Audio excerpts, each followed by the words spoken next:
Today we're going to react to ShoeOnHead roasting this really weird leftist who made a video calling out the YouTuber Wendigoon who does horror content, and it's truly insane what this guy says. Let's get into it.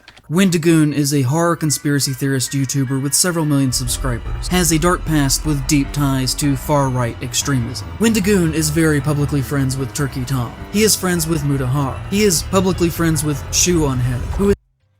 Now, pretty much all of those people, and he details several more people in his video, have all made reaction videos. I recommend you watch most of them. And tons of other people have been reacting to this, because this guy with this, I don't know what to say about his mustache, but he is a conservative. He says some truly outrageous and ridiculous things. Masquerading as a leftist.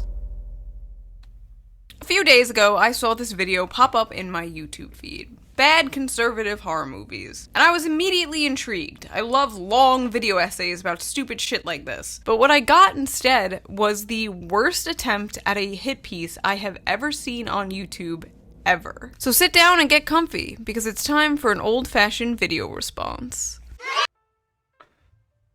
ShoeOnHead has made all kinds of videos reacting. Great content creator. I highly recommend anybody subscribe to her. She quite notably was there at January 6th, but like most people in the world, didn't expect what happened that day to happen that day, and I think she got out of there pretty early and avoided getting in any trouble. She's not particularly conservative. None of these guys are who are mentioned in this video. This guy kind of just goes on this like lunatic rant. He just like turbo hates conservatives.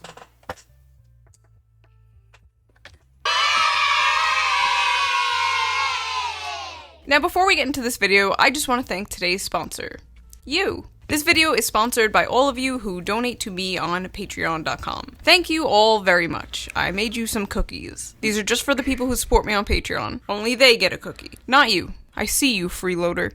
Anyway, I've been pretty busy lately doing personal life things, but when this went down, I was like, I can't not respond to this. But by the time I was done with the script, the man had already deleted the video after it was downvoted to hell. But even though the video is gone, I still want to respond to it for 3 reasons. 1, I am directly involved in this. 2, I'm tired of these type of people running their mouths. And 3, this topic is pretty timeless. And that topic is what I like to call the war on normal guys. Last year I wrote a script for a video with this title, and it was about the YouTuber Wendigoon being cancelled on Twitter. For those of you who don't know, Wendigoon is a popular YouTuber who makes video about true crime, horror, and cryptids. And no, despite popular belief, Wendigoon has nothing to do with gooning.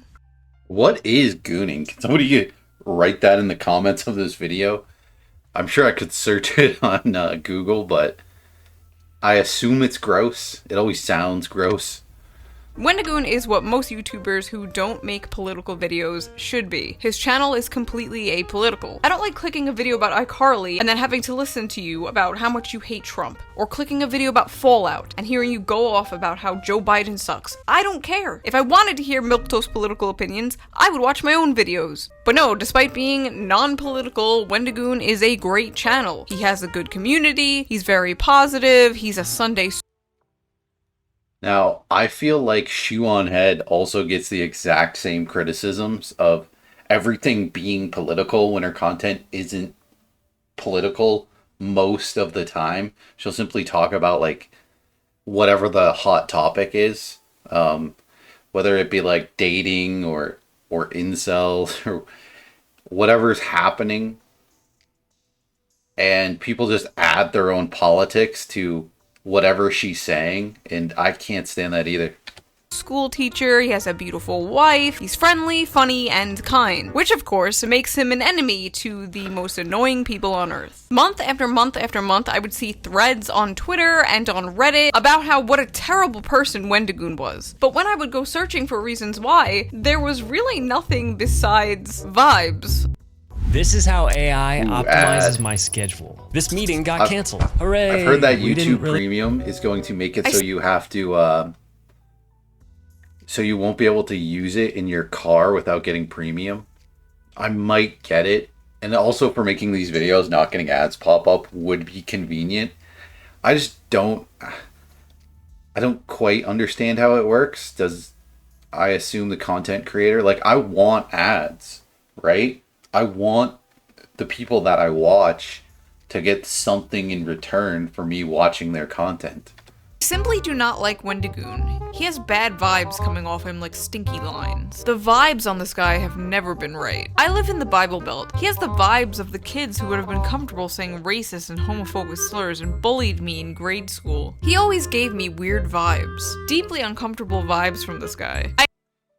I feel like that's kind of what he's going for, right? Like, he makes horror content on YouTube, so he's telling like creepy stories, and so he's going for a creepy vibe in the way that he talks. Like, he's almost playing it up because the point is to be scary, right? Like, they even mentioned Nick Crowley later on in this video. Well, at least this whack job who made the video. I forget if ShoeOnHead even mentions it, but yeah, these guys, it makes sense for them to give off a creepy vibe. That enhances their content. I initially unfollowed him because I started It's like if you watched, I don't know, The Exorcist and got confused, you're like, this is some creepy vibes here. Like, what? getting weird vibes from him. There are evil energies surrounding this man. And a lot of people probably feel that way because of what he's talking about as well. It's not just that he's trying to give off a creepy vibe for his content, but he's talking about creepy things. So, like, it's all leaning in that direction.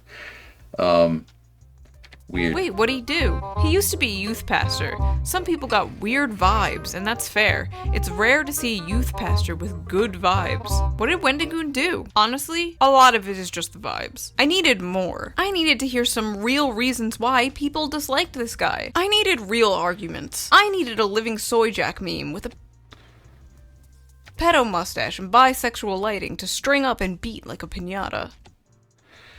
A lot of that,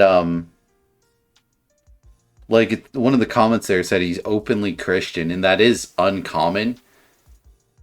Like, people go to church less and less, and people are, like, a fewer number of people are, like, openly Christian in their social life. But I don't see that as being, like, a valid reason to, like, call them a racist. Like, it's just insane. Enter In Praise of Shadows, aka Zane, a leftist video essayist straight out of the aging millennial. Ooh, look what he's wearing there. Look at what this guy is wearing.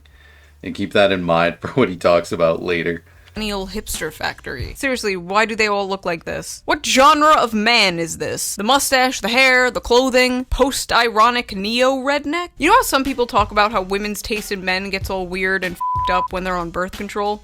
These are the men. I'm gonna call them birth control hot. I'm in no position to talk about style. I still do my makeup like it's 2009. Zane is a horror movie video essayist who, for some reason, decided to randomly go after Wendigoon and several other popular YouTubers, and myself. His video starts off with him complaining that he got a lot of hate for his take about the movie Hills Have Eyes. Now, I've watched The Hills Have Eyes, all of them, multiple times, really. It's a great series, and what this guy had to say, which, keep in mind, you just saw him wearing a very Native American-esque trench coat. The Hill people can be representative of anything that you want them to be, really. They can be Native Americans, and the hills themselves can be allegorical of them being forced back onto reservations. I've never, and like I said, I watched each of these multiple times, I've never even considered that. Like, they're freakish cannibals, and it's presumed that there was, like, nuclear testing or something, and they're out in the desert. Like, I don't know, I feel like this guy just sees, like, Native Americans as these,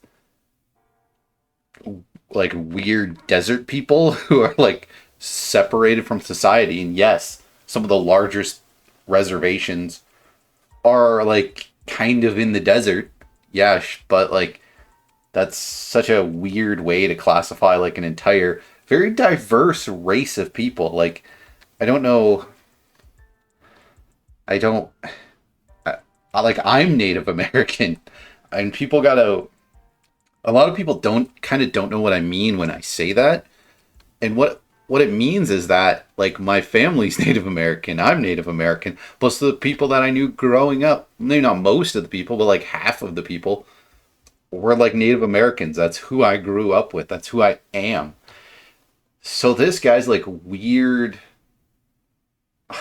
I don't. It's almost like tokenizing or something. Like it's just so. I've never considered the freaks in the Hills Have Eyes as even being Native American or representing Native Americans. They're just like really aggressive cannibals. Like they're really. I just. What the heck, man? You saw a bunch of cannibal mutants and thought of Native American?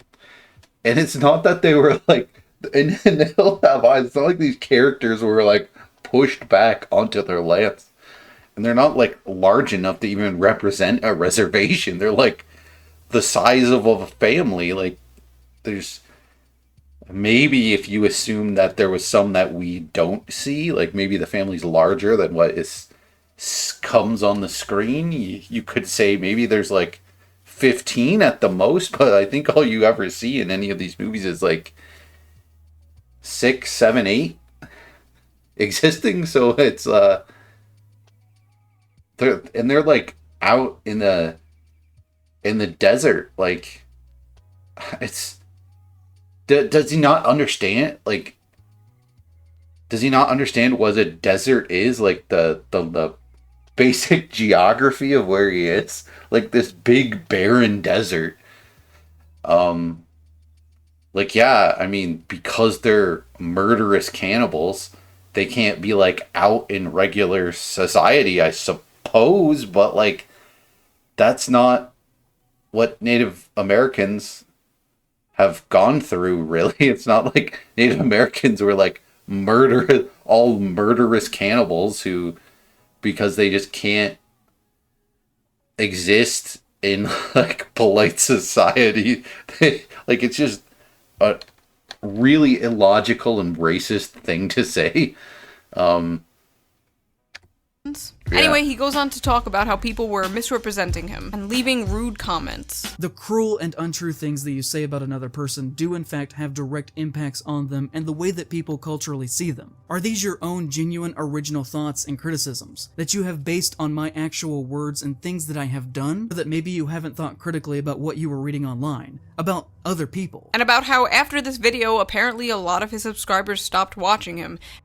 Now, she just played part of his video, and I didn't watch his full Hills Have Eyes video, but from that statement, I can actually tell how this guy views Native American people. Like, you don't say something like that. It's not like anyone's taking you out of context. I'm sure people were, and maybe exaggerating the level of racism you put forth in your video, but I mean, it's definitely there. It's there's no arguing with it. There, like, I just watched the clip of what you said. So this like whiny playing the victim, like, oh, some people on Twitter maybe like exaggerated what I said and took some other things out of context. Like the main there's very clear context of what you just said there, and it's very clear you are at least a little bit racist. Which, I mean, is fine. I would recommend if you're going to be a public figure, like a content creator, that maybe you, I don't know, interact with some Native Americans, maybe like watch something just about Native Americans and how they're not, you know, watch Reservation Dogs. Watch like a couple episodes of that. There's not too much cannibalism. And now he's poor and can't afford rent. There was a month last year where I only made $500 in ad revenue. I can't live off that. Which, if you're ever at this point, you need to get a job, or at least a side job. That's capitalism meritocracy. Either make better content, or get a job. Hey, maybe if we get communism, you can be the community YouTuber. I wish I had the time to make more videos. Like, I actually have a job, right? So, like, this guy who does this is his job, is making content. And he makes 500, like, I get it, it's not super easy, it's hyper competitive, but like to make this your job and you completely fail that miserably, like I don't know, I'm really just not familiar with the guy's content or what he's going for, like, but making this attack video that he made on Wendigoon is really not the way to do it. I mean, he actually, I think he took the video down or something. Total wrong move. You can lean into the drama and be like a total idiot, and you would probably get like a decent amount of views. Like, I don't know why you would go towards the YouTube drama route. Like, I get wanting to do that, but I don't know why you would do it, and your way of doing it is to attack Wendigoon. Like, it's so absurd. There's people who probably genuinely have the views that you're attempting to criticize in Wendigoon. Go after them. Go after Nick Fuentes. Go after, I don't know, Ben Shapiro. Why go after this random, like, just because he's also like a horror content creator? You just try to like straw man him and group him in with all of these other people, and it just doesn't work. Well, I mean, you've made it effective. Like, you made a video that's so stupid that tons of people are reacting to it, but I feel like that's mostly just giving views to these other content creators. No, I'm just kidding. Your ass is going to the mines! Then finally, an hour into the video, he gets to the topic, conservative horror movies. But then suddenly, seemingly out of nowhere, it was like he accidentally uploaded a schizophrenic meltdown.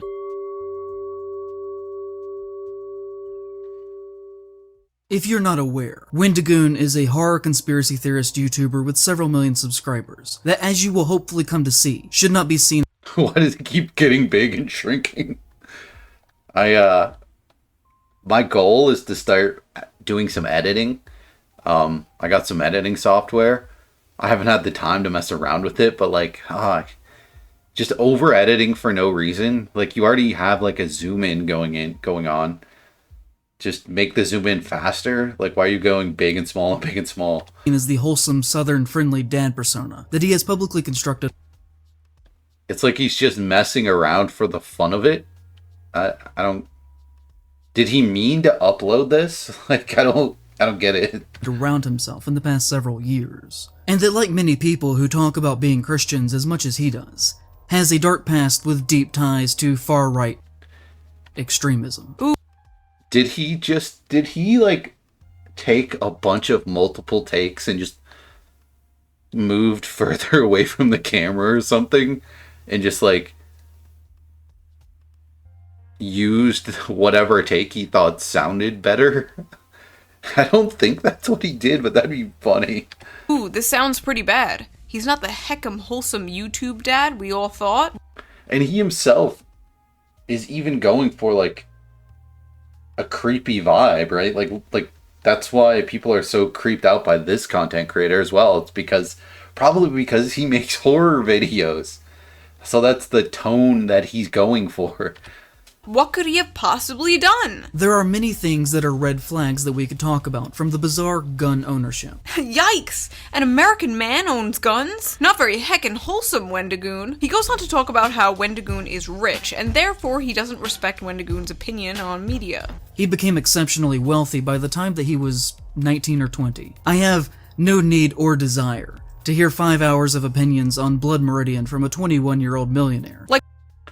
I thought, like, you were Like, ShoeOnHead said it was an hour into his video where he started talking about Wendigoon. Is that true? Like, you're making long-form horror content, and you are begrudging another horror content creator for their video being long, and somehow them being wealthy makes it so their opinion is less valuable than yours? That's so gross. Like, this guy is such a bigot. It's ridiculous. What is his issue with long form content if he himself does long form content? It's just pure jealousy. Like, what exactly is the correct amount of money to have where your opinions still matter? Like, if you suddenly got a bunch of video views and a bunch of patrons like you want, would we be justified in dismissing your opinions on movies? This honestly just feels like a conservative's idea of what a leftist is. Like, it's not just about hating people for having money. Like, what is Wendigoon's position of power in relation to the means of production? Does he own a business? Does he have employees he's mistreating? Not that I know of. He's just a guy who makes YouTube videos, like you. Only difference is he's good at it and makes money, and you're not, and you don't. Okay, for real though, there's gotta be more, right? What crimes has Wendigoon committed? Well, to start, he committed the crime of having friends. Wendigoon is very publicly friends with Turkey Tom. Not Turkey Tom. Like, why doesn't he just go after Turkey Tom? Like, Turkey Tom could have been the focus of his entire video. Turkey Tom makes so much content and actually gives his real takes on a big variety of topics, whereas Wendigoon just makes horror content and does some like podcast stuff. But that's usually, I don't know, I feel like if I was gonna jump into YouTube drama, I would have and attack somebody, it would probably be like Turkey Tom more than anybody else. And this weird like political like bias that he's having, he's just trying to paint all these guys as like these like hyper conservative people, and they're just absolutely not. Like, they're probably conservative, but probably like very moderate. I don't know why he's so many people just like the hardcore right-wing people who are terminally online as well and want to see like this deep leftist agenda in everything to do with everything. That's what this guy is, but this guy's like the left-wing version of that, which is actually like a lot more common, especially online. There is a ton of these lunatics that they just see like right-wing, I don't know. It's like ghosts of like right-wing ideas all around them. They see everyone they walk past is just this right-wing straw man, this like neo-Nazi, like just absurd racist KKK member. That's just how they see like average people. And it's such a demented way to live your life and believe that that's how the world is. Because most people aren't political.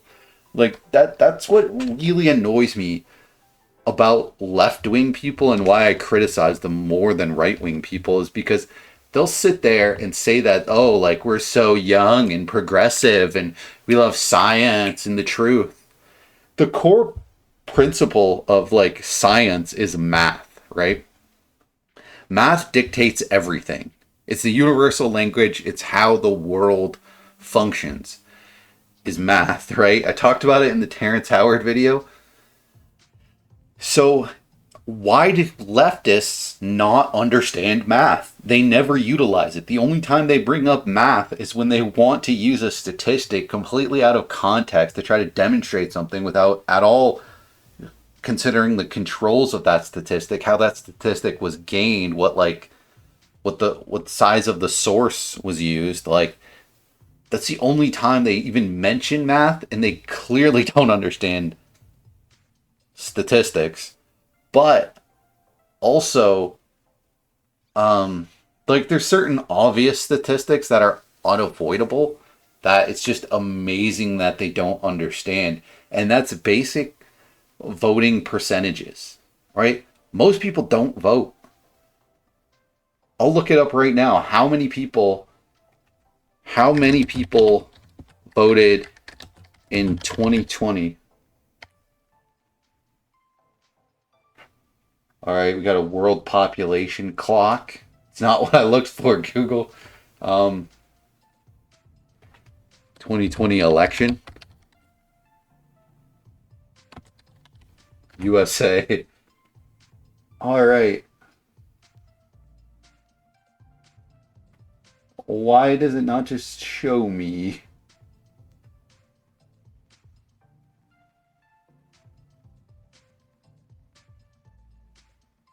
Huh. That's actually quite a bit of people, really. All right, maybe a lot of people do vote in the States. Here in Canada, it's not really the case. But it was saying that 66% of eligible people voted, but there's a lot of people who are ineligible to vote for a variety of reasons in the United States, like felons, immigrants. I don't know. I guess like, so it's probably more like 50%, but still like a ton of people don't even vote. And do you honestly believe that a lot of people put a lot of like thought into their vote? They really don't, right? Like it's quite a ridiculous idea that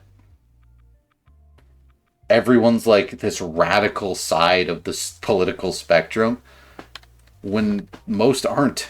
So like, when these people who are always see like the average person as being the most severe of the opposite side of the spectrum, it's so absurd. And that's what strawmanning truly is it's making people out to be something they aren't. And it's a bigger concept than just like one specific argument. When you're saying like somebody said something that they didn't say, it's this as well, where you're saying you're saying is that people believe stuff that they don't believe. And it's often done in this exact same way, where you're trying to cluster people, you're trying to attach people to each other.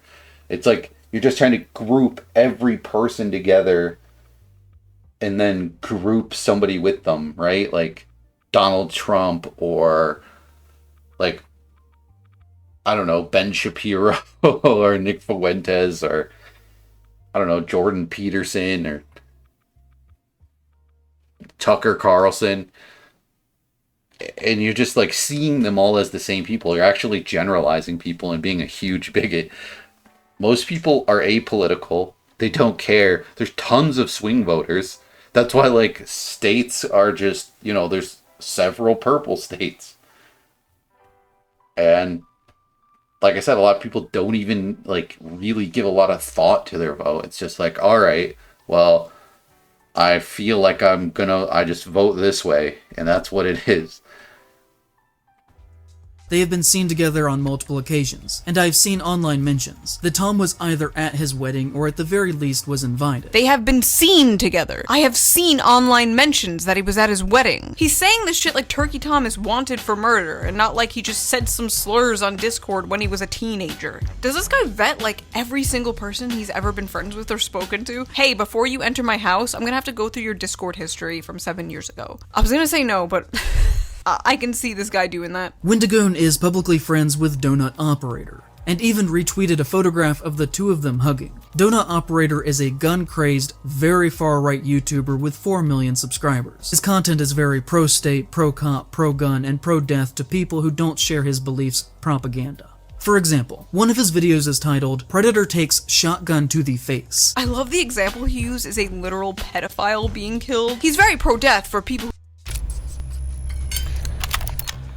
Ooh, a Black Ops commercial. Truth is, Black Ops 6? Wait, they're on Black Ops 6? Oh man, they're so out of ideas. They just churn out these Call of Duty games every year. Why are people still like buying these games? You should be able to buy one, play it for like 5 years. It's such a scam. It's always the same game. who don't share his beliefs. Take, for example, this pedophile. Is that what you mean by people who don't share his beliefs? Out of all the videos, why that one? You're not gonna find many people who are gonna be like, oh no, the poor child molester. Well, maybe you will, but most people won't. Also, he's trying to act like Donut Operator is just a complete simp for the police, and he's really not. Even in the screenshot you show in the background, there's like 3 whole videos in frame where he's clearly being critical of the police. For someone who supposedly is so very anti-government, Wendigoon seems very comfortable with a man who makes his living worshipping violence committed by the state. And the only thing that one could reasonably gather from this picture of them hugging is that he too is a fascist bootlicker himself. Actually, we can't reasonably gather anything because you haven't given us anything to gather. You label this guy very far right, and he might be very far right, but you haven't shown anything very far right. Like, take a step back and evaluate the bare basics of what you just showed us. Wendigoon hugging someone who thinks it's okay when a pedophile dies. Okay, but Yeah, I mean, it's true. And if this guy's content is like shootout related, that's not really. That seems like his content probably doesn't take a clear side. But let's be fair, maybe there's more. Maybe there's something worse. Let's see. He is friends with Brandon Buckingham, a gun YouTuber who has been accused of threatening rape. Okay, so first of all, let's rewind. This guy is not a gun tuber. This just proved this man did absolutely no research. I'm talking like 2 seconds going to this guy's channel amount of research. And for those who are unaware, that rape thing is a complete lie. It is a complete lie made up by, sit down, Sneeko. Sneeko made that up, and Sneeko had to apologize and admit it was a lie because it was literal slander. I just love how in his little BreadTube tryout video, he uses Sneeko as a fucking source. Yeah, I mean, Sneeko, yeah, it's the most unreliable source you could use is Sneeko. The guy just, if you're not familiar with Sneeko, he says he kind of has made like a online career of saying outrageous things. He had the beef with Moist Critical. I mean, it's not like his other sources are any better. His other sources being Reddit. He got like 90% of this information from a thread about Wendigoon in a drama subreddit called R YouTube Drama. This man like borderline plagiarized Reddit comments. Source, pee-pee-poo-poo-123 and Sneeko. Nice job on the research, you fucking hack. Also, I love the screenshot he's using. This you, bro? This you? Alright, now, I actually don't believe that like people need to research very deeply, but like what ShoeOnHead said there, the guy doesn't even have like an even close to a rough understanding of who Brandon Buckingham is. The guy is in no way a gun YouTuber or whatever he said. Brandon Buckingham is a comedy YouTuber. I first like kind of became familiar with him when he was on Sam Hyde's show, Fish Tank, which is a reality competition sort of show, which I highly recommend. I've made a video on it, making a tier list of the contestants. Again, like completely apolitical content.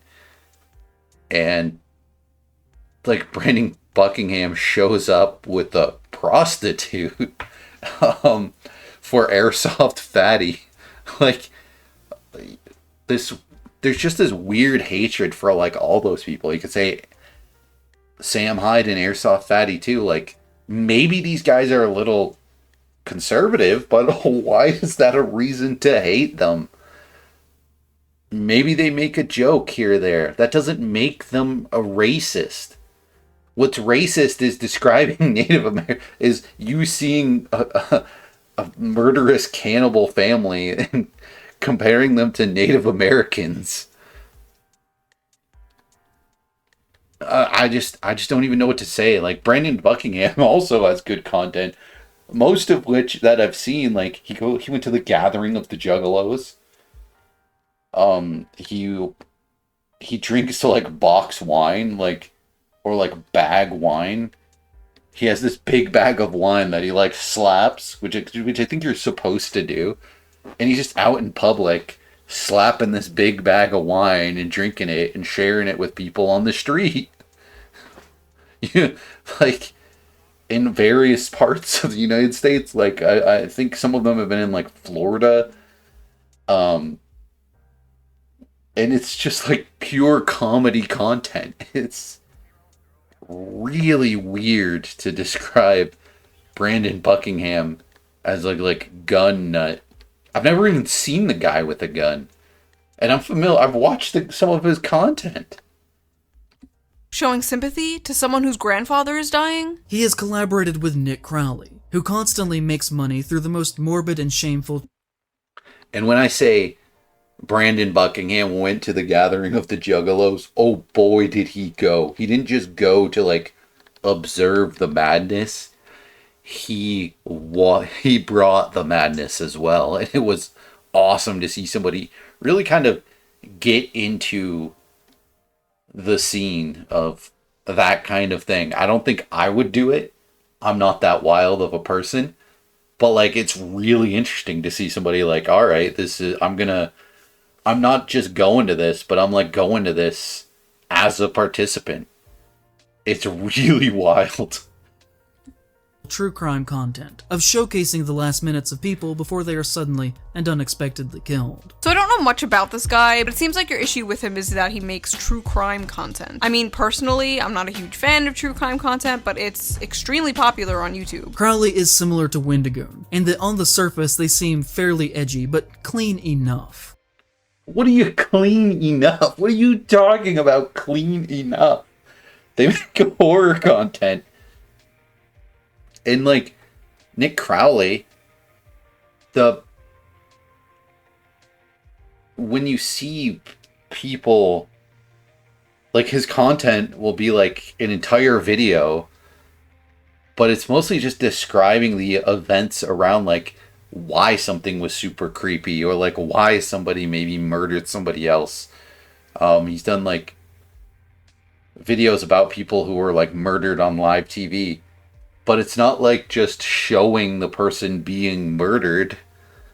It's going into, like, a detailed description of, like, everybody involved and why things may have happened. And it's got, like, this really creepy tinge. He makes really good horror videos.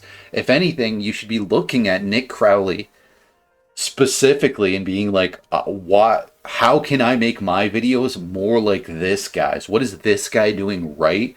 I should be doing that. Instead of whatever it is that you're doing, jealously going after Wendigoon and trying to paint him as something he's completely not by painting anybody he's ever associated as something they're entirely not.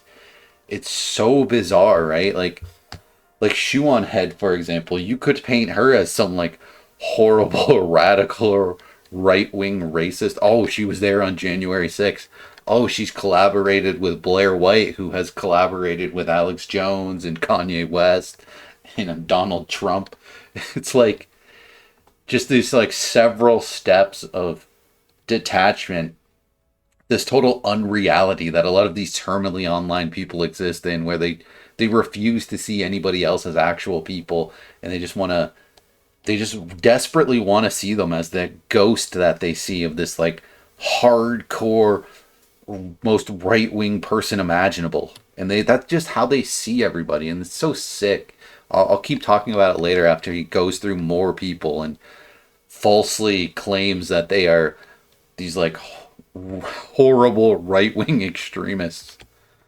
But then you notice that he follows less than 200 people on Twitter, and among them are the same circle with names like Wendigoon, Plagued Moth, Turkey Tom, Mr. Ballin, and Donut Operator. On the surface, they look clean enough to pass the vibe check, but then you look closer and notice he follows people who don't pass the vibe check. These people hate the police, and yet they're always like, sir, I'm gonna have to take a look at that Twitter follower list. Just absolute cop behavior. ACAB includes the follow police. Wendigoon is publicly friends with Brandon Herrera, who has made jokes that implied that he was sympathetic with public shooters who killed Leftist. I've also seen people insinuate that Herrera was with Wendigoon in the days of being part of the Boogaloo movement, but I cannot find substantial proof on if this is true or not. But I've seen several comments saying this, so online it is at least culturally believed to be true. Hey guys, I heard Praise of Shadows a dog. No, I don't have any proof, but it's culturally believed to be true. He is friends with Like I was saying when he was talking about Brandon Buckingham, and he just has like no proof of what he's saying. It's like, dude, you should at least be able to. Anyone should be able to, within like minutes. You should at least do minutes worth of research and be able to determine what that person's content at least centers around. Like, what do you like? It's insane. It's absolutely insane to paint somebody not as what their entire like body of work is. You can see Oompaville in the back. Same thing, like Oompaville. Comedy reaction content. Entirely apolitical. But like, let's paint all these people as like these right-wing extremists. They're basically Nick Fuentes. If you don't know who Nick Fuentes is, I'll keep using him as an example, but he's like a very far-right guy. So like, and that his entirety of his content is centered around that. Right-wing politics. None of who this guy is talking about are anything close to that. They don't make political content. The only one who does is ShoeOnHead. And it's only some of the time. You could argue maybe occasionally Turkey Tom does, but Turkey Tom is mostly a comedy reaction content, just like Oompaville. I don't know what... Isn't Oompaville in a relationship with Call Me Chris? Like a Canadian woman? Is Oompaville Canadian? Like, just so insane to act like these people are just like gun nuts who are pro like shootings. Maybe the one guy, if he had an example, I don't even know. He should have like described it more. He said that the guy supported right-wing people in a shootout with like they shot some left-wing people. I don't know. Like he's not explaining what the heck he's talking about. With Oompaville, a gun-obsessed content creator. Oompaville! What the hell did Oompaville do? He's not even political whatsoever. I guess that's the problem, isn't it? I know, like Oompaville, the guy who just like reacts to video. He's basically Cody Co. Like, you know, very similar style of content. But no, you're a bad person if you shot a gun even once. And if anyone out there begrudges like anybody who makes reaction content, you're just insane. I've said it before, I will say it again. You solo weirdo commenter, your one comment, and even if it's like multiple people, a handful of people, no, you're not going to be the person to derail the hundreds, basically millions of reaction videos online. But you, commenter, you're going to completely derail all of that. Just remove the entire genre. Imagine if that happened. If YouTube just erased every reaction video. Like, I feel like 60% of every YouTube video would just be gone, if not more. Like a ton of, basically a giant portion of ShoeOnHead's videos gone. Moist Critical gone. Asmongold gone. PewDiePie even gone. This is America. That's like saying you're a bad person if you ate a cheeseburger. His other example of Oompaville being bad is making videos about Nikocado avocado, as if anyone and their mother has not made a Nikocado avocado video. This is ridiculous. There has to be more. He is friends with Mutahar. Mutahar? Really? If someone can't be friends with Mutahar, they can't be friends with anyone. That dude is like so not problematic. Mutahar is I believe he's of Middle Eastern descent and lives in Toronto, Ontario, Canada. Not saying like you can't be a hardcore right-wing person and be that, but it's so unlikely. Like even if you're a right-wing person in Toronto, you're not that right wing. Like, it's like a left wing mecca of like the world. Oh my god. And has recently showcased a great deal of transphobia in his most recent video. Okay, nothing in Mudahar's video was transphobic at all. I don't even know why I have to entertain this. Simply talking about a trans person isn't transphobia, and I wish that we could like move past this and just treat trans people like human beings and not like these like delicate little angels that we need to like step on eggshells around. It's really f***ing weird. Yeah, it's just tokenizing them. Exactly. It's dehumanizing these trans people by saying, "Oh, you can't even criticize them once." It's absolutely insane that you're treating them as like they're children, as that they're just dumb idiots who cannot stand up for themselves. It's truly bizarre. And also when you act like they can do no wrong.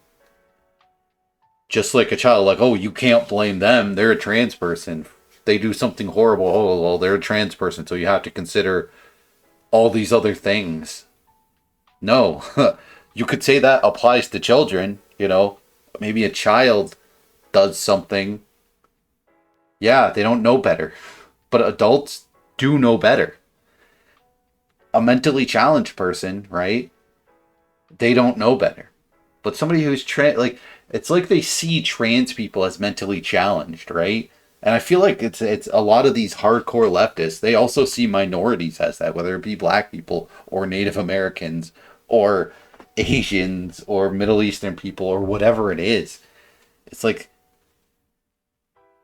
no. Adults are adults. Stop seeing like every minority group as being so inferior that they must be treated differently. It's gross. That's racist. That's transphobic. Who argued against Andrew Tate being deplatformed from social media websites. He believes in the concept of free speech for everyone. Wow. Just like the Nazis. This is what you're using to paint Mudahar as a bad person in order to paint Wendigoon as a bad person. You're running out of paint, bro. Wendigoon is publicly connected to the Internet Historian, and has even appeared in his videos. The Internet Historian publicly said that his birthday was April 20th.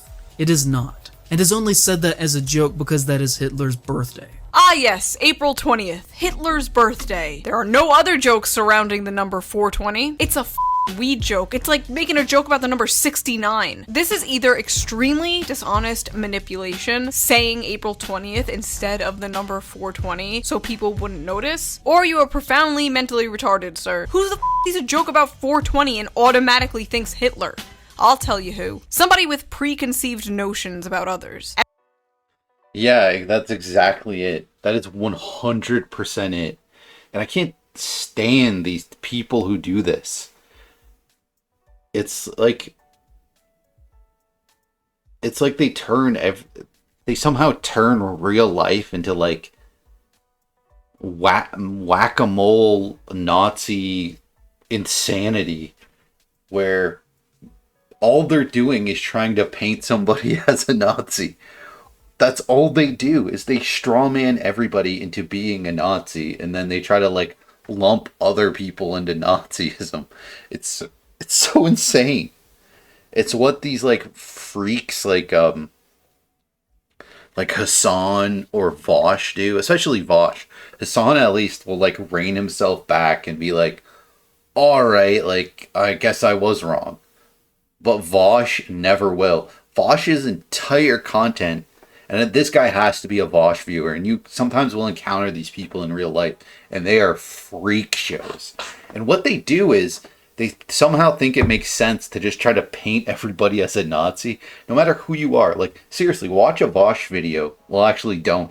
But if you have seen any of it, you'll understand that all he does is he crafts arguments, but what the argument always is how this person's connected to this person, who's connected to this person, who's connected to this person, who once said a joke that, you know, once made a Nazi joke.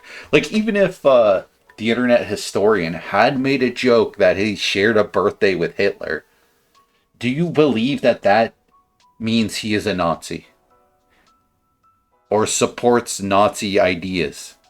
Really? Like, even if that was the joke, even if the joke wasn't the weed thing, which this dude is terminally online if he believes it wasn't about like 420, the thing that 420, that the date April 20th is like known for, that like 420 is a big thing.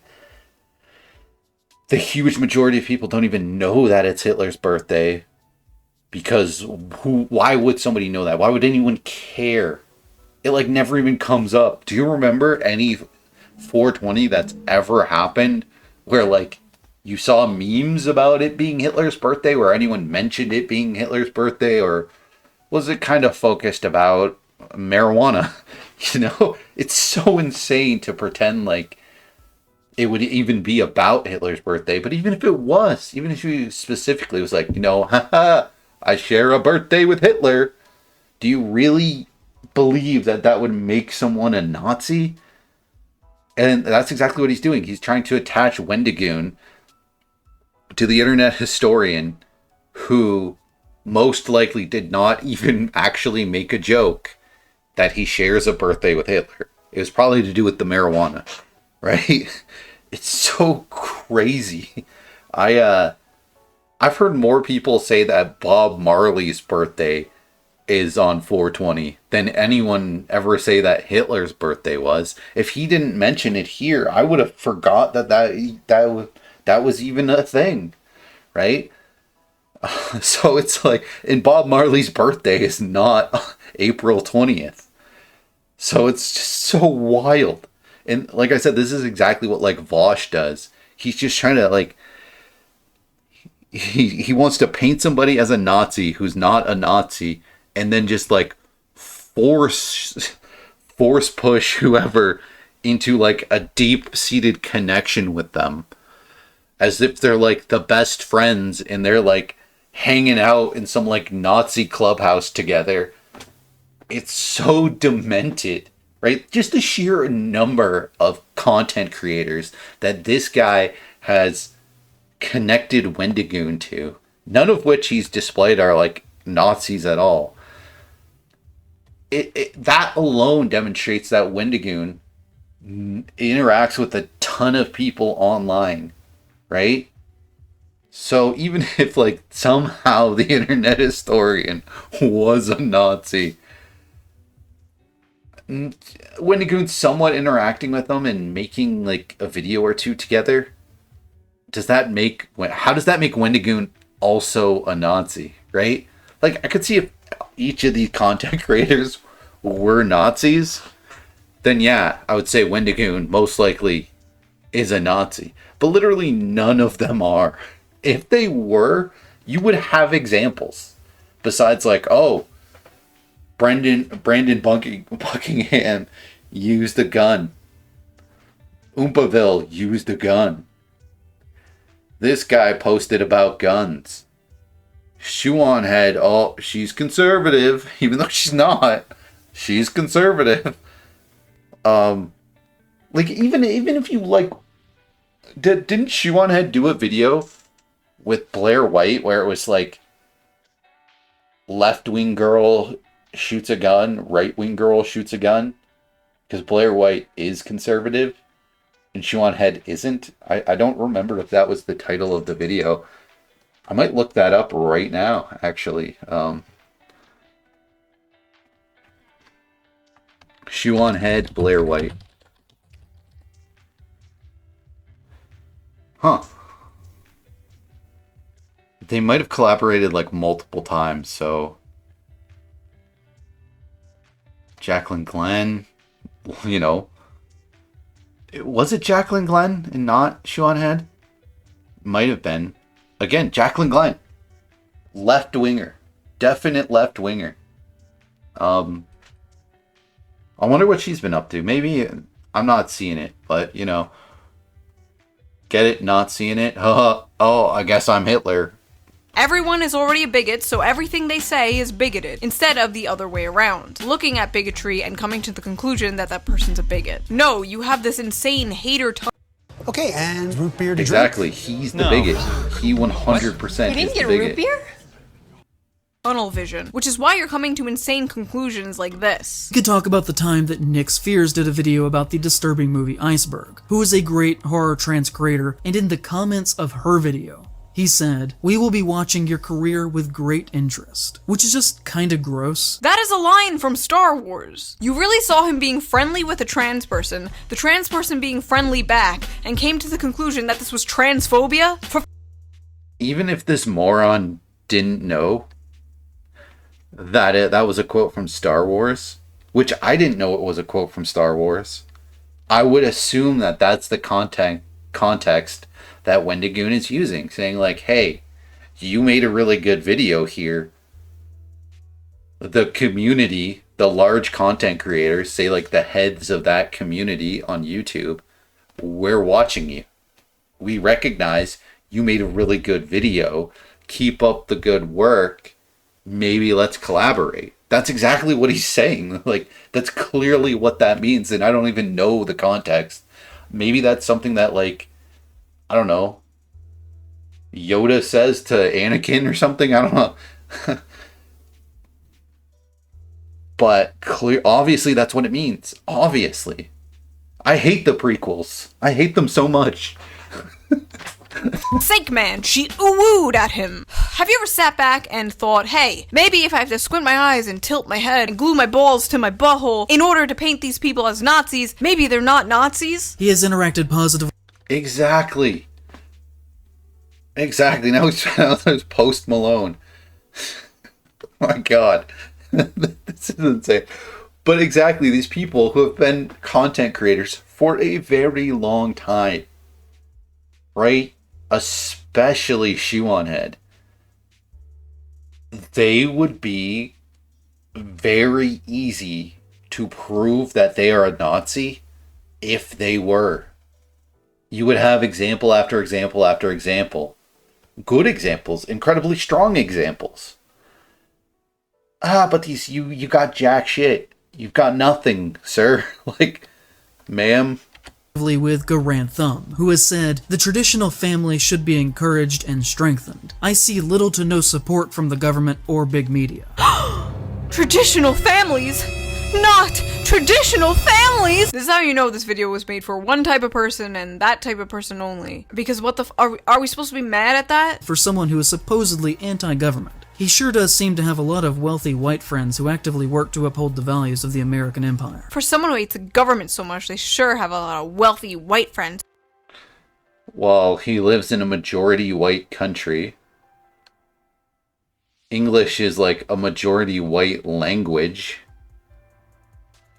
Why would he not have friends that are also successful content creators like he is, which will trend towards being white since it's the English-speaking portion of YouTube, right? I mean, huh? Like, what are you talking about, mister? Like, you're so delusional. Like, why do people live in this fantasy world? Like I was talking about earlier in the video about left-wing people not understanding math. Hello? Like, what country do you live in? What makes minorities minorities? It's them not being a large percentage of the population, sir. So yes, the majority is going to be the majority of people you run into. And like, why would he not collaborate with other big content creators online? You know what I mean? I'm so confused. I'm so confused by this. Brandon Buckingham, like I said, he brought a prostitute into the show Fish Tank. Yeah, it was for Airsoft Fatty, but it was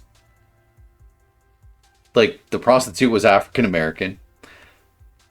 There was a diverse cast on the show Fish Tank. And who, spoiler alert, I'm going to spoil Fish Tank for you.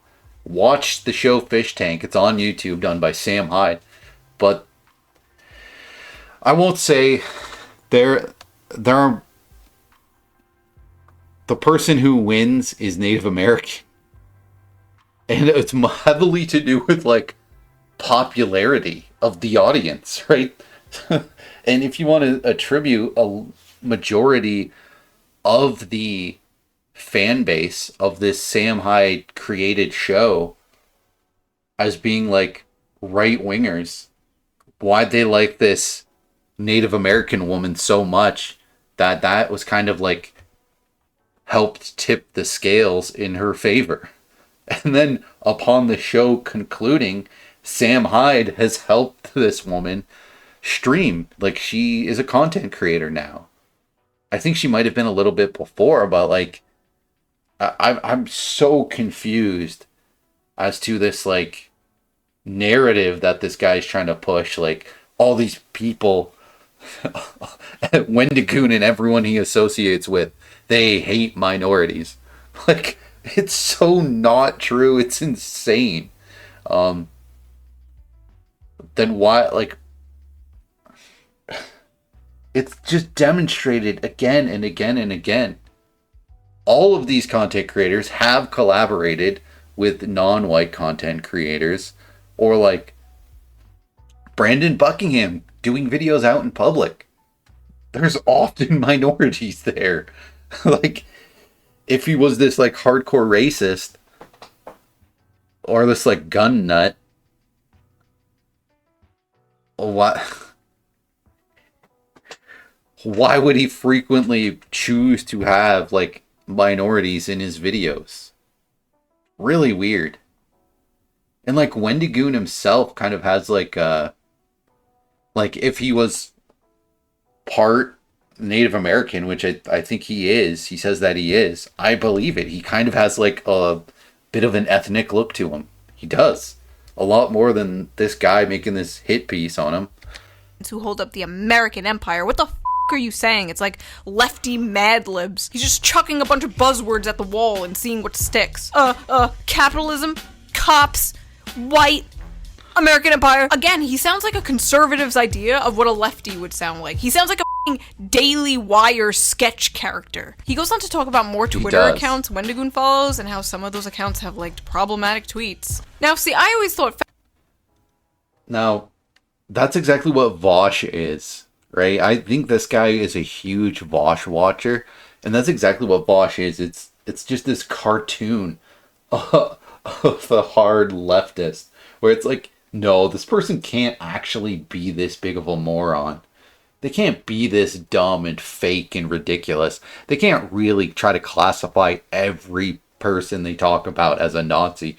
No one's that big of a bigoted buffoon that they see everyone as a Nazi, and they just try to lump everyone together in this, like, Nazi group. They can't honestly believe that, like, half of the country, if not more, are Nazis. That's dumb. That doesn't make any sense. There would be, like, you can't live in that unreality. But Vosh really does, and this guy who made this hit piece must also live in that unreality. And it's demented, it's bigoted, it's hateful, it's horrible. That's why the video that he created is such a piece of crap. It's so dumb. Fascism was hyper-nationalistic authoritarianism, but apparently it's actually when you follow people on Twitter that Walmart Noah Samson doesn't like. He has publicly interacted in a friendly way with the account Rock Solid on multiple occasions. Responding to someone on Twitter makes you best friends with that person. Hey, by the way, this you being friendly with YouTuber Sophie from Mars, who is allegedly an abuser, is that you, bro? Because according to your own logic, not mine, that makes you and her friends, which makes you a bad person. And personally, I'd rather be friends with people who make jokes on the internet than someone who allegedly puts cigarettes out on their girlfriend's skin. But honestly, I wouldn't hold this against him. How was he supposed to know? You throw a dart into a crowd of these people and you're bound to hit a sex pest. He is publicly friends with ShoeOnHead, who is a conservative masquerading as a leftist, who has built a career off of lazy anti-woke content. I would say made a career.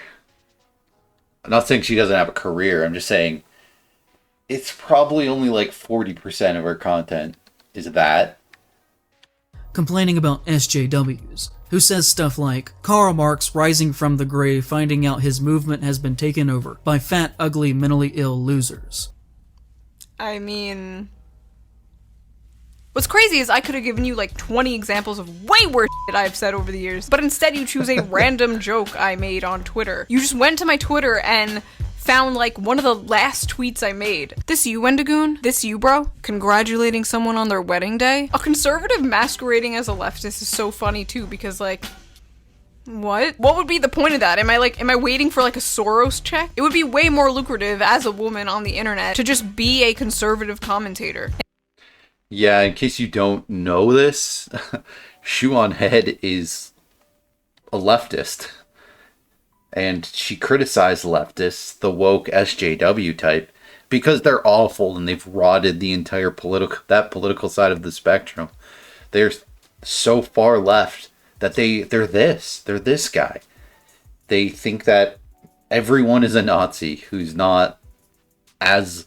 That's not even as left wing as them. Someone who's left wing like ShoeOnHead just isn't left wing enough. Therefore, they're all Nazis. ShoeOnHead's a Nazi. It's so crazy. It's so freaking crazy. They genuinely believe like to believe ShoeOnHead is like some far right wing person who's disguising herself as a leftist. This guy really believes this like insane fantasy that he's created. Or that Vosh has created for him, that 80% of the freaking population, probably even more now that I think of it, probably like 98% of the population of America are just Nazis. That's what he believes. That's what he honestly believes. That's the world he lives in. It's so wild that like not that many people are calling it out, like ShoeOnHead, realistically, because these people are freaks. They're absolute freaks, degenerates. I don't like to use that term too much, but like lunatics, genuine lunatics, and they get stuff done. Like their political agenda gets a lot of attention and like gains ground, and it shouldn't. These people are ridiculous. Instead of pissing off all sides like I do. Also, the term publicly friends with is so funny. He keeps saying it. And like personally, it's hilarious to me because I have to be privately friends with several public figures because they are prisoners to their own audience because their own audiences are full of people like this guy. Exactly. I believe that entirely. Where she can't actually publicly be friends with people. Right? Like anybody who, probably even people, like if they're friends with her, I'm assuming she's talking about left-wing people who simply don't want to get attacked like the way this guy is attacking ShoeOnHead, where they're actually just like a normal left-wing person. And they just don't want that to be attacked by the extremists who have taken over the left-wing like social sphere. It's so demented because it's such a tiny percentage of even like left-wingers are this like extreme left-wing that this guy is, where everyone who's not that is a total like Nazi bigot. But they just appease these people. They've just bought into this weird tiered structure, like she was saying earlier about the vibe police. They've bought into this system, this like almost governmental system, this pyramid, this like oppression pyramid, this demented social structure that places freaks like this guy at the top. And it's just because he virtue signals the hardest, and it's messed up.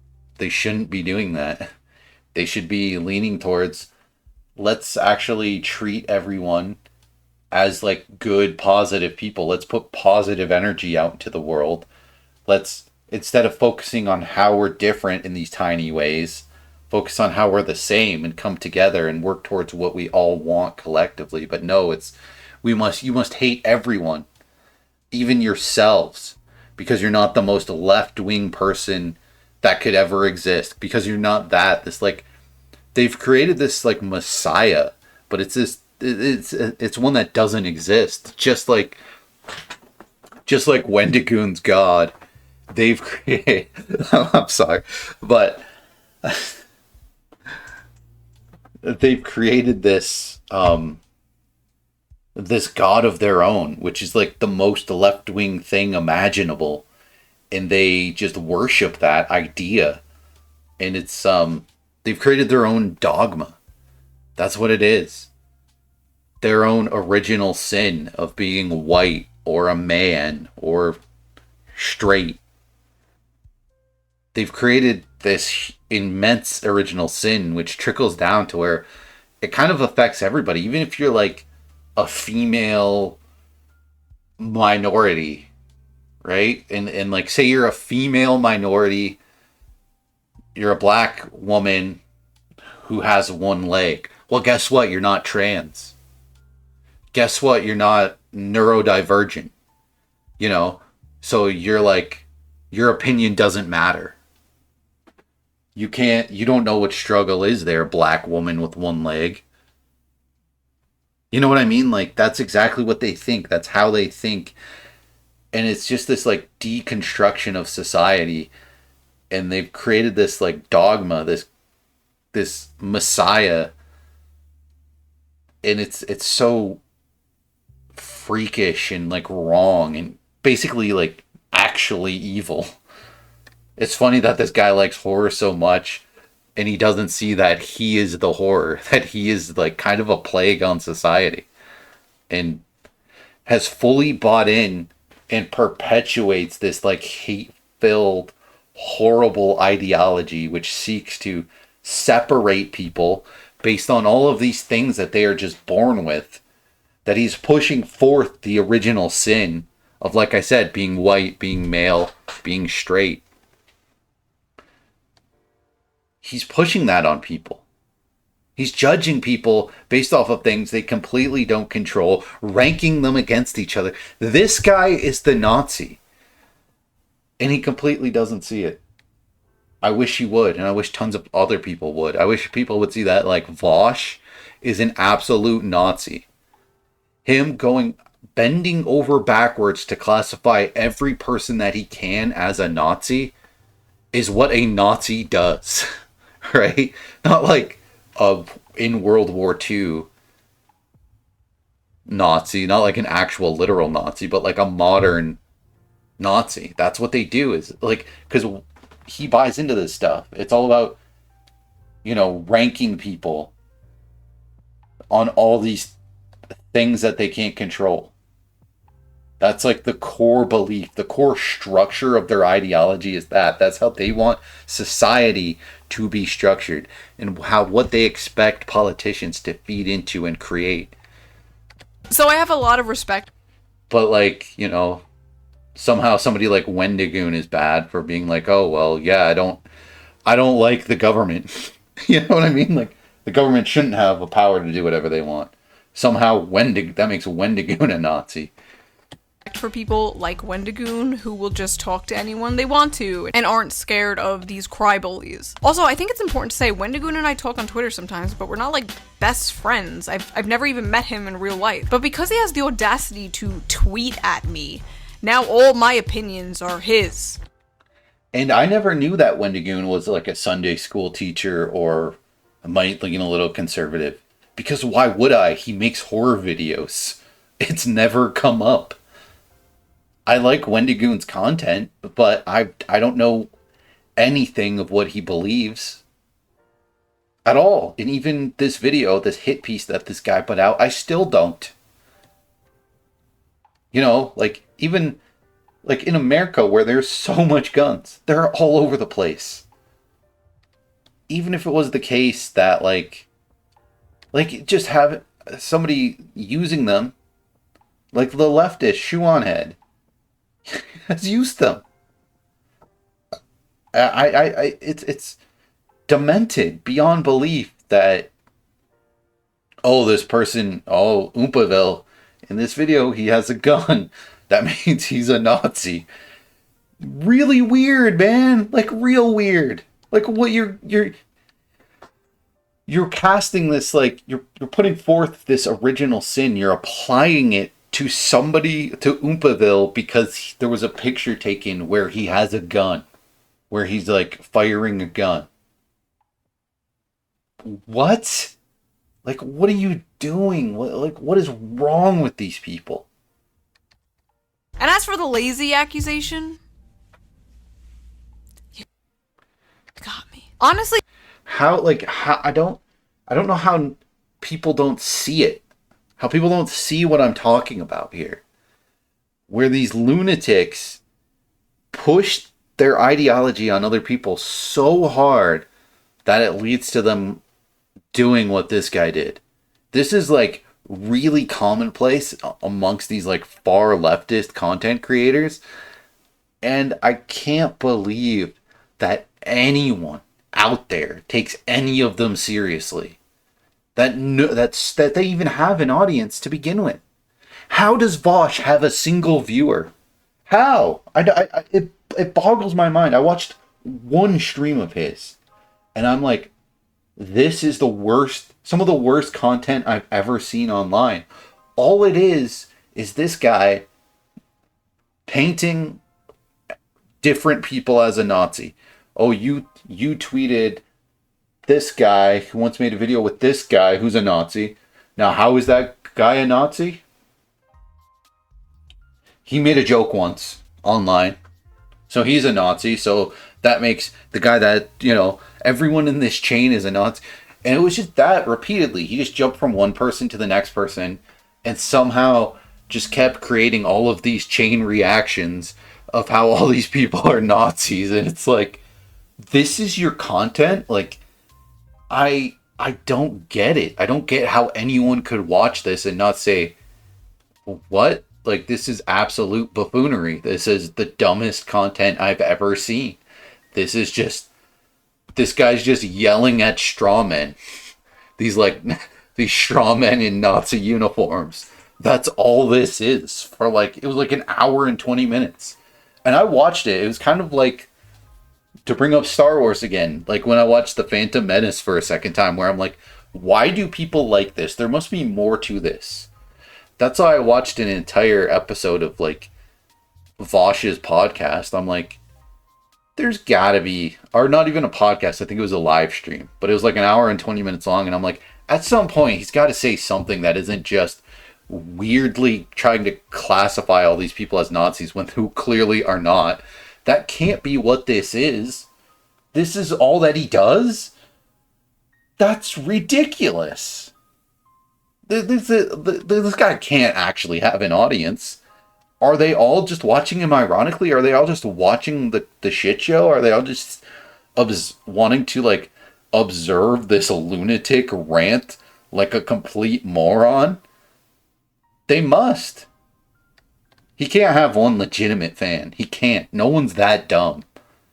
this all would have bothered me way more like a few years ago, but I'm so over it now. Go ahead and call me what you like. I take solace in the fact that every woke idiot that comes at me eventually gets their own ass cancelled into the shadow realm, and yet I remain problematic and a moron forever. And I personally can't wait until the inevitable day an army of skeletons comes marching out of your closet. What does bother me, however, is linking Wendigoon to me in order to smear him. My friends and I aren't a hive mind, and that might be easy for most people to understand, but not for these people. People like this guy, they don't have friends. Exactly. People like this guy, they believe in this hive mind. It's the same thing when their rhetoric about Donald Trump. Donald Trump has low approval ratings. He always has. Even the people who vote for him most of the people who vote for him don't really want to vote for him. He's just the better option. So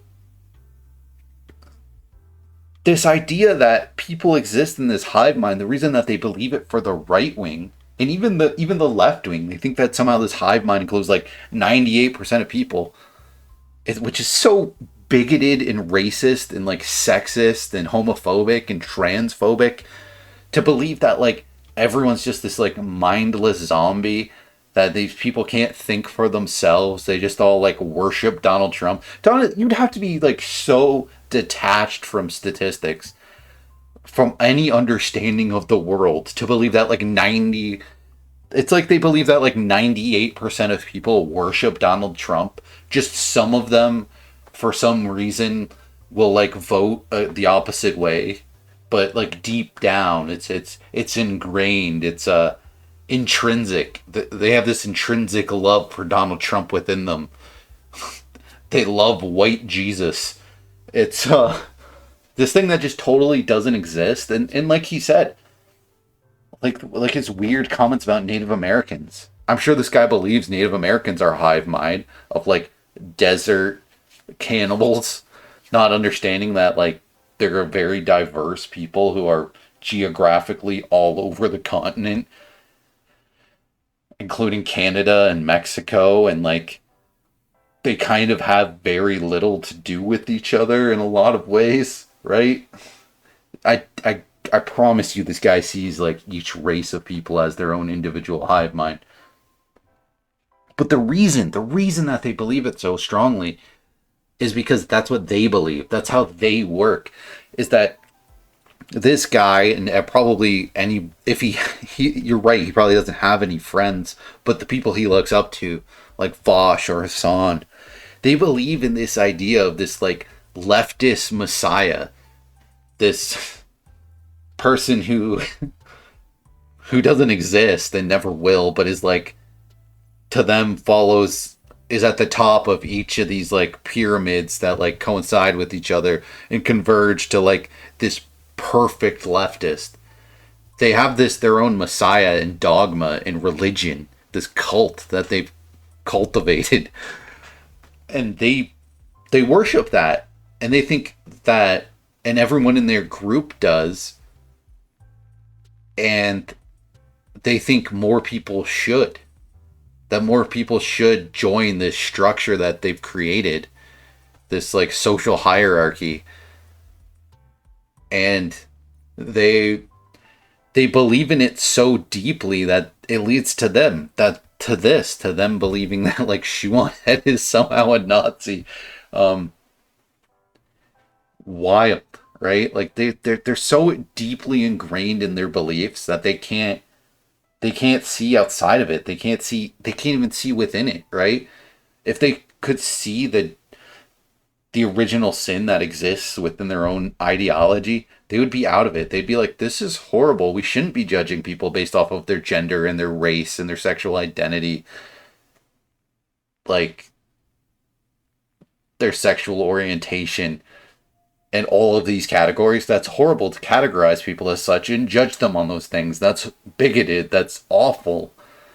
They can't see it, and they never will. And they're so locked in, though. They just believe it so hard that they genuinely live in a totally different reality than everyone else. They have enemies and they have temporary allies. They have people they hate and people they will eventually throw under the bus the second that person has a problematic tweet one day. He has said many times publicly that he lives in East Tennessee. It is about as white as you could possibly get. Deep Appalachia is very white country, and for the most part, you'd be surprised how white like Canada is as a country. I just wanted to throw this out there because like I live on the border, and you know, when I go to America, I'm always surprised at the amount of minorities that I see, right? It's like being in Toronto, where it's very diverse. Is exceptionally racist. Genuinely in this part of the country, you have to assume that any white person you meet is racist unless they show you otherwise. Holy shit! All white people from Appalachia are racist until proven otherwise. And I completely do not believe what he's saying, as I also live in an area that is adjacent to a reservation, and there's other reservations around. Yeah. There's no way. It's just impossible. Because when you live near a reservation, now I'm a native person, so like, but outside of the context of myself, the white people who live around here, they and I know I'm incredibly pale. Like I am the palest Native American person ever. Like my family makes fun of me. I have a very large extended family, and they make fun of me quite a bit. You'd be shocked. You'd be shocked. My first cousin, I've got a first cousin who looks like he's African American. He really does. You'd be like, if you saw me and him walking together, you'd be like, you guys cannot be related. That's like, it's impossible. And I've got another cousin who like looks like the rapper Nelly, but I digress. I'm freakishly pale. Inexplicably. But so when I say white people, like a lot of this, it's going to sound weird coming from like you're seeing me, and I am insanely pale. It might even be a condition. I don't know. I've never looked into it. I get sunburnt really easily. I'm like a ginger, but I'm not at all a ginger. Don't lump me in that category. Do not. No ginger. But so I actually have a pretty unique perspective because I come across as white, right? So if I'm amongst white people, you know, if they're not familiar with native characteristics beyond just skin tone, they wouldn't know that I'm Native American, but tons are, because I live right near a reservation. But like, so there's a lot of Native Americans, you know, they live in the town that I live in. So they're the largest minority group because there's a reservation right there. They're like by far the largest minority group. So anyway, so I have heard white people's perspective about Native Americans where there was no other Native Americans besides me. So if they don't know that I'm Native American, then it's like there's no Native Americans there, right? So, but you're not going to commonly get a very negative response. You will. There are some racist people for sure. And there are people who aren't racist who just have like, to me, we're going to get deep into this. But to me, right? Like, I remember a time I dated a Native woman. My mother loved this. She was like, I could just feel it. When she like heard about this, she was like, and I've dated, you know, more than one, but she was very excited at the prospect of me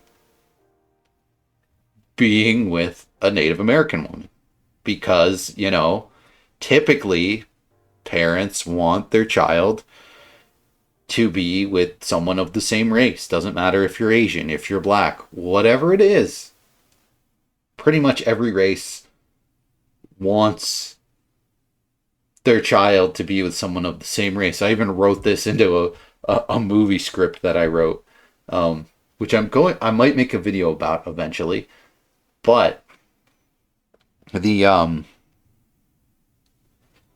there's even white people that I know where I've dated white women where they're like, oh, like I don't think this could be a serious relationship because you're a Native American person.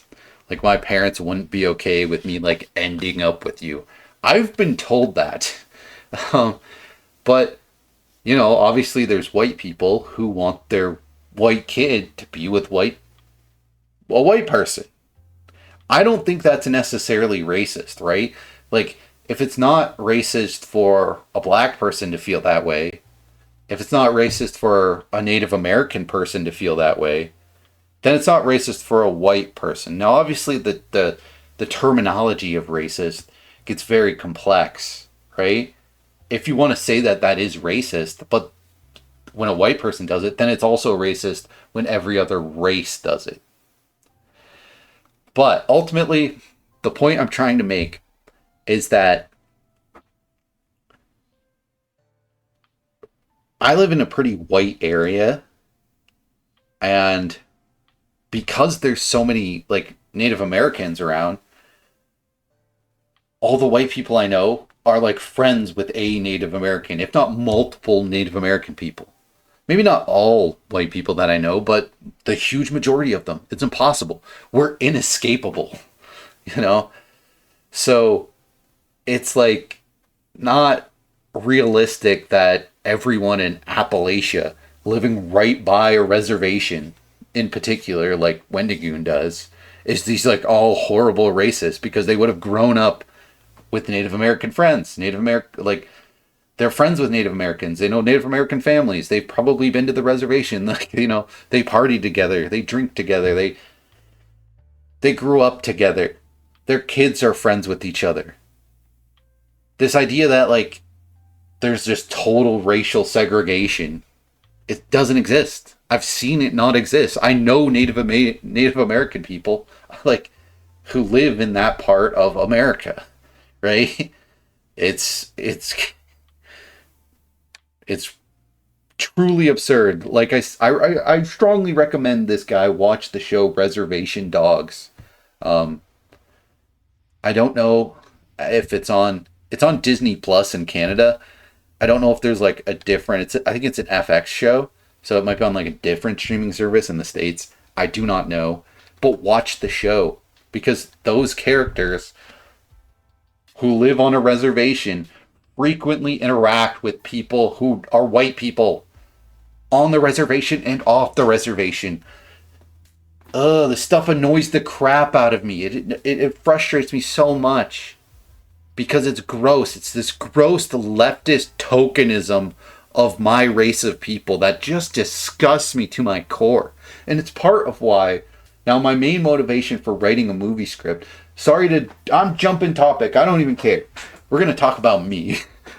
I wrote a script mostly because I want there to be something, a movie where there's a Native American hero. Some exist, right? There's one in like the X-Men universe where you at least maybe see a Native American superhero in the background or whatever it may be, right?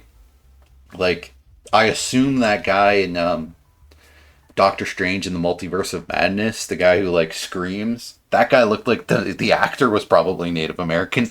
I don't know if he was. But I want there to be a really cool thing for Native American kids and people in general to watch and be like, heck yeah, we got a superhero. So I wrote a script and I want to make a movie. I will probably need some crowdfunding. I want to do a video on that. It's a very hectic time in my life, so I probably won't have the time, but maybe next year, if things settle down in my life, I would absolutely love to do that. I would have to crowdfund a lot of money because I would likely have to leave my job. But who knows how it'll shake out. This thing could take years for it to happen. But another motivation, like my main motivation, was to make a cool Native American piece of art that kids could watch and people could watch and be like, this is cool. This is like representative of us, but it's also accessible to people who aren't Native American. This is just a cool thing that we have now. Great. But as I was writing this, I realized, like, hey, a lot of people have just never encountered Native Americans. I remember this one guy who was from he was from Europe, but I don't know if it's somewhere in Africa. He was of African descent. He was like, he's a black person who was like, enough with the details. A black person who just didn't grow up in North America. And so upon meeting me and finding out that I'm Native American, he asked me if I speak Cherokee. Now I live in Canada, so no. And I'm a member of a reservation nearby. But no, I do not speak Cherokee. And I explained to him, like, yeah, Cherokee is like one of the largest reservations, but it's like in the southern United States. There's a bunch of reservations throughout the continent.